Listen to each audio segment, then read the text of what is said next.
দেখুন, দীঘার এই খনিকাঘাটের কাছে যে দুর্ঘটনা এখানে যেটা হলো সেটা কিন্তু রাহুল অরুণোদয় বন্দ্যোপাধ্যায়ের ক্ষেত্রে করা যায়নি। এই দুজন যারা তলিয়ে যাচ্ছিলেন, দুই পর্যটক দীঘায় খনিকাঘাটের কাছে, তাদেরকে উদ্ধার করা সম্ভব হয়েছে, নুলিয়ারা তাদের উদ্ধার করতে পেরেছেন, প্রাণে বেঁচে গিয়েছেন তারা। কিন্তু সেটা হয়নি অভিনেতার ক্ষেত্রে। শুটিংয়ে গিয়ে তলিয়ে অভিনেতার মৃত্যু হলো। আর এই রাহুলের এভাবে মৃত্যুতেই এখনো বহু প্রশ্ন, অনেক ধোঁয়াশা। জল থেকে তোলার সময়ও রাহুল কথা বলেছিলেন বলে দাবি, বিস্ফোরক দাবি উদ্ধারকারী মৎস্যজীবী ভগীরথ জানার। কথা বলবো পঙ্কজ আমাদের প্রতিনিধির সঙ্গে। পঙ্কজ, আর কি তথ্য উঠে আসছে, আপডেট কি? দেখো, আমরা যখন ওই তালসারি এলাকায় বারে বারে প্রশ্ন করছি কি করে তলিয়ে গেল বা কি করে মৃত্যু হলো রাহুলের, তখনই কিন্তু এলাকার যেখানে মৎস্যজীবী রয়েছে বা যারা বাইকে করে পর্যটকদের সেই বালি চরে তারা ঘোরাতে নিয়ে যায় পর্যটকদের, তারা কিন্তু তাদের চোখে বা তাদের কথায় বলা যায়, যেখানে তারা বলছে বারবার, যেখানে বারবার এখানে অনেক বহু পুরনো বাংলা, যেখানে বাংলা ছবির শুটিং হয়, এখানে শুটিং হয়, বিভিন্ন শুটিং আর্টিস্টরা তারা আছেন, তাদের কাছ থেকে পরামর্শ নেয় এবং তাদের কাছে যেমন সাহায্য চায় এবং তাদের সমিতি রেখে রয়েছে, মৎস্যজীবী একটা সমিতি রয়েছে, তাদের কাছে পরামর্শ নিয়ে তাদের 10-12 জন করে একজন যেখানে লোক নিয়ে তারা কিন্তু শুটিং করে। সেক্ষেত্রে এখানে কিন্তু তাদের কথায় তারা কিন্তু বলছেন তারা তাদের কাছে কোনো অনুমতি বা তাদের কাছে কোনো সাহায্য চাননি, তারা কিন্তু নিজেরাই শুটিং করছিলেন। যেখানে সমুদ্রের সেই বিপজ্জনক জলরাশি, কোথায় কি জলরাশি রয়েছে বা কোথায় কি কাদা জল রয়েছে, সেই প্রশিক্ষণের ক্ষেত্রে কিন্তু তারা কিন্তু এলাকার মানুষ তারা কিন্তু গাইড দেয়। সেক্ষেত্রে সমুদ্রের বিপজ্জনক জলরাশির কোনো বিশেষ প্রশিক্ষণ ছাড়াই কিন্তু শুটিং করতে নামা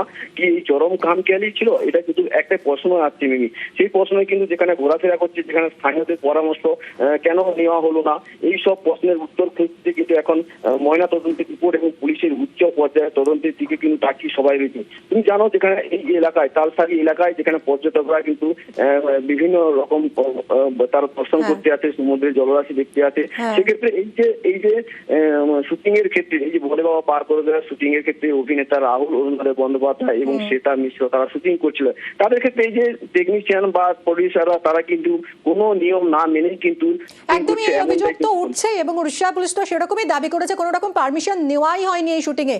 এবং এই যে উদ্ধারকারী যে মৎস্যজীবী ভগীরথ জানা, তিনি যেটা দাবি করেছেন যে তাকে, রাহুলকে যখন উদ্ধার করা হয়, জল থেকে যখন তোলা হয়, সেই সময়ও তিনি কথা বলেছিলেন। কি বলছেন এই উদ্ধারকারী মৎস্যজীবী, শুনুন। ড্রোন চলছে, আমরা ভাবছিলাম শুটিং চলছে, ওরা যখন চিৎকার করে তখন আমি যাই, তারপরে গিয়ে তুললাম আর কি।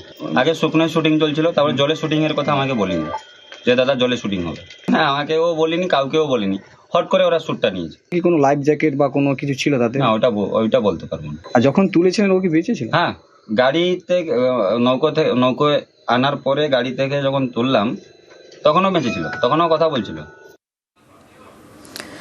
তালসারিতে শুটিংয়ে নিরাপত্তায় বড়সড় গলদ। শুটিংয়ে গিয়ে তলিয়ে অভিনেতা রাহুলের যেভাবে মৃত্যু হয়েছে তাতে অনেক প্রশ্ন উঠে আসছে। তালসারিতে ঘটনাস্থলে সমুদ্রের চরিত্র রহস্যময় বলে দাবি, জলের স্রোত অনেকটাই চোরাবালির মতো বলে দাবি করছেন স্থানীয়রা। বিপজ্জনক এলাকায় শুটিংয়ে কি নিরাপত্তার ব্যবস্থা ছিল, সেই সমস্ত প্রশ্নই উঠছে। পঙ্কজের সঙ্গে আরো কথা বলবো। পঙ্কজ, শুটিং টিমের গাফিলতি তো ছিলই, কোনো রকম নিরাপত্তার বন্দোবস্ত ছিল না, কোনো রকম পারমিশন নেওয়া হয়নি, কিন্তু যেখানে এতটা বিপজ্জনক একটা জায়গা সেখানে তো একটা বোর্ডও লাগিয়ে রাখা যেত কোনোভাবেই। তো ওখানে যে এরকম চোরাবালি বিপজ্জনক একটা হয়ে রয়েছে সেটা জানার কোনো উপায় তো ছিল না।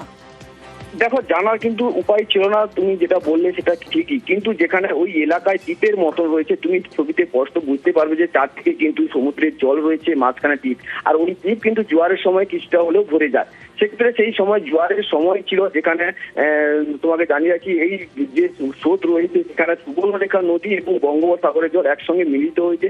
সেই যে স্রোতের একটা ধাপ রয়েছে, সেই ধাপের যেখানে সেই খাড়া, অর্থাৎ দ্বীপ থেকে একেবারে প্রায় 10 ফুট দ্বীপ রয়েছে, 10-20 ফুট দ্বীপ রয়েছে, 1 ফুট অন্তর কিন্তু দ্বীপ রয়েছে। সেই দ্বীপে হঠাৎই কিন্তু জল যখন চলে আসে, সেক্ষেত্রে কিন্তু এই ঘটনা ঘটে, এমনটাই কিন্তু স্থানীয়রা জানাচ্ছেন। তবে স্থানীয়দের দাবি বা তারা জানাচ্ছেন যে এই জায়গায় কিন্তু কোনো শুটিং এর ক্ষেত্রে যদি কোনো আমাদের সাহায্য নিত, তাহলে আমাদের 10-12 জন করে আমরা থাকতাম, বিভিন্ন শুটিং এ কিন্তু তারা সাহায্য করেছে, হেল্প করেছে, এমনটাই কিন্তু জানাচ্ছেন। তবে সেক্ষেত্রে তারা কিন্তু কেউই ছিল না বা কোনো তাদের কাছে কোনো তাদের সাহায্য চায়নি। সেক্ষেত্রে কিন্তু এই ঘটনা কিন্তু ঘটে গেল। যদিও তারা যদি জানাতেন যদি আমরা থাকতাম তাহলে এই ঘটনা ঘটতো না।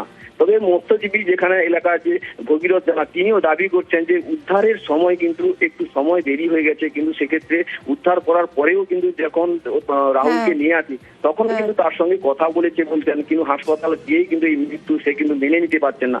কারণ একদম এখানে পঙ্কজ অনেক ধন্যবাদ। কি বলছেন স্থানীয়রা একবার শুনবো।